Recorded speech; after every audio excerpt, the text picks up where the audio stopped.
Okay, cool. Dr Helen Evans-Howells, how are you? Yeah, I'm very well, thank you. Just beginning to suffer with hay fever, though.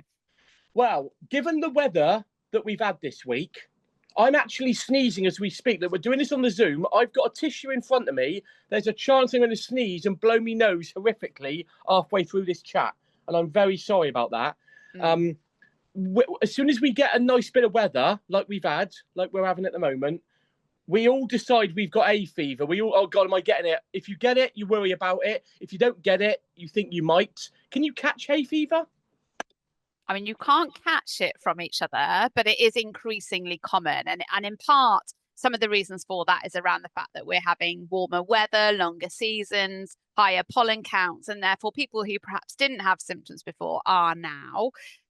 It is something that can develop certainly through your it normally starts in latter childhood and peaks in your 30s, 40s. If you think you're having hay fever symptoms for the first time in your kind of 70s, 80s, I would question if the diagnosis is right. There's probably something else going on there if you've never had it before, and it's worth just speaking to your GP to make sure that this is hay fever and not something else like non-allergic rhinitis or something more worrying. I've never had hay. I feel like I've got you on just to diagnose me. I promise you I haven't, but Oh, I've yeah. never had hay fever. Yet suddenly this week, the eyes are streaming, the nose is going for absolutely no reason. Maybe there's a cold going round, who knows? But if you get it, like this sort of lovely weather is great on an Instagram picture and nice to go out and have a barbecue. But if you get hay fever and you get it bad, this is like an awful time for you, isn't it? Yeah, totally. And it's the time where it makes you feel really miserable because Sorry, I've just you, blown my nose while you were chatting. yeah, Sorry. maybe laugh. Which didn't come out on the microphone, but you could see me doing it. I can Sorry. see you doing it. It makes you, you want to go out and you want to enjoy it, and I do. But if you are someone who gets more moderate to severe symptoms, then you can really struggle. And there's a study out, Andy, from Dymista Control. So they asked 1,000 people with more moderate symptoms the impact it's had, and 55% of people are missing days at work, important life events. And we know from other research that children won't achieve their full grades at GCSE and A level. I've got two teens at the moment doing their GCSEs. You want to make sure that they can achieve their very best that they can. And hay fever shouldn't be a reason that that doesn't happen. You raise an interesting point then. Like, people do take days off with hay fever. Is it good enough reason to say to your boss, like, I can't come in, I've got hay fever? Is that a good enough medical reason? Does it go down well with an employer when you take days off to have hay fever? Or is it like, well, hay fever is something we just got to put up with? I think that probably really depends on the person that you're speaking to in terms of your boss and whether they're affected.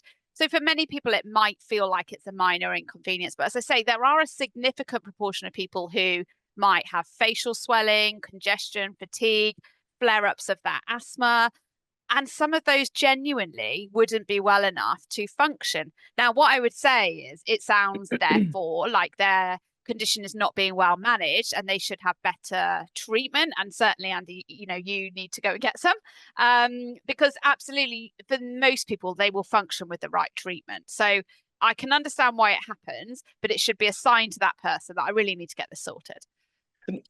Like you used to, because hay fever essentially is high pollen and it gets inside you and you breathe it in, it's up your nose.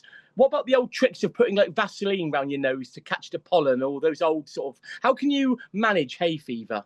Yeah, I mean, I do say put some Vaseline by your nose and wear wraparound sunglasses. But to be honest, the evidence of how much benefit that brings is lacking. You can use nasal saline rinses that you can buy to wash your nose out from the allergen. I use them. Those the squeezy bottles that go up one nostril and out the other. Out the other. Watch the bogies come out. Yeah. I like that. I find it satisfying. Or am I really weird? Yeah. No, well, people do, and I think even children actually can really tolerate that quite well. Antihistamines are something you could buy, but make sure you buy the once a day long acting ones. They're good for your sneezing and your itching. But as soon as you're affected a bit more, and I can see you're one of these, you really need to go and buy a nasal steroid spray. So there are some newer, safer ones. Make sure you tip your nose forward, angle the spray up your nose towards your ear, one side. I like how you're using your finger to demonstrate on the radio. Zoom. Yeah. I'm showing you, Andy. This is for your benefit. Great.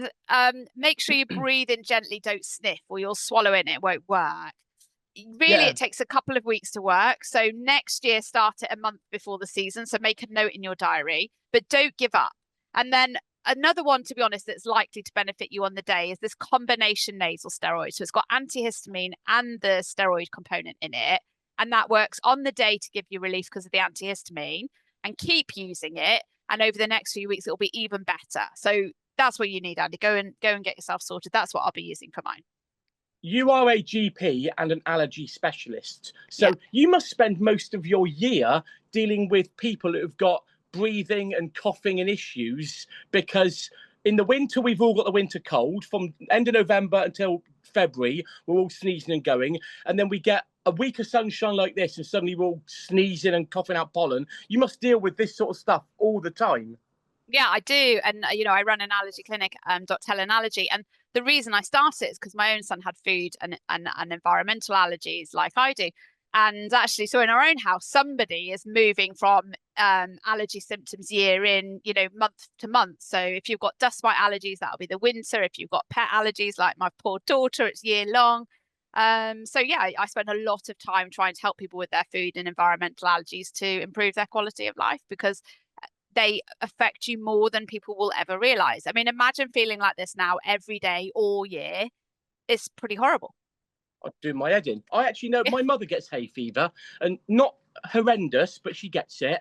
And I never have, but somehow I seem to be having these symptoms this week. But I do know someone that has hay fever so bad at this time of the year that they stay inside, shut all the doors and windows, and have one of those little mini aircon units. And they just seal themselves in. That's how, because their eyes it looks like she's been permanently crying. Totally. And I think the sad thing about hearing that story is there are more effective measures. So if you've already used like these combination nasal sprays and antihistamine, and your life is affected like that, you can ask for an allergy referral to a specialist. It's available on the NHS, or of course you can go private. And then what you're looking for is immunotherapy. So this helps you desensitize against the environmental allergies. I also do it for food allergies. And that raises how much you can be exposed to before your symptoms will occur. So there are effective measures on the NHS, and you just need to know to go and ask for help, basically. I've gone with the old school methods. In front of me here, can't see it on the radio, but we can see it because we're on Zoom. I'm holding a glass of water. I am updating my water intake every day by 3 or 4 glasses, because I've decided old school is the way to go. Drink more water, sleep better, get an early night's sleep.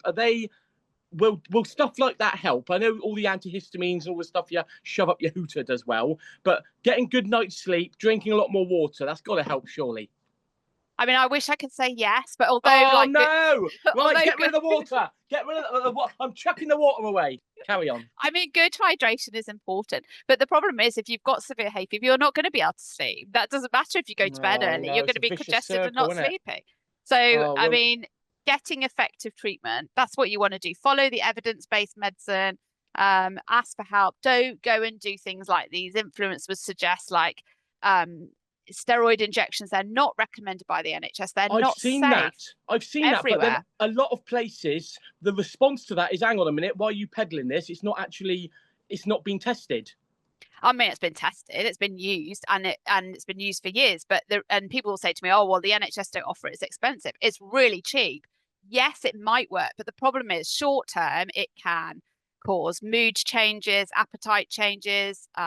It can affect your periods. It can cause breakdown of the fat where you've had it in your buttock. So, that can really affect people when you've now got permanent change. But the main issue it's not recommended is long term. It can give you glaucoma, cataracts, diabetes, immune suppression, break down your hip joints. And of course, this is something you'd need year on year, because it will only work for a few months and then you'll be back to square one. So what you want to do is don't ignore your symptoms when the season's over and you now feel better.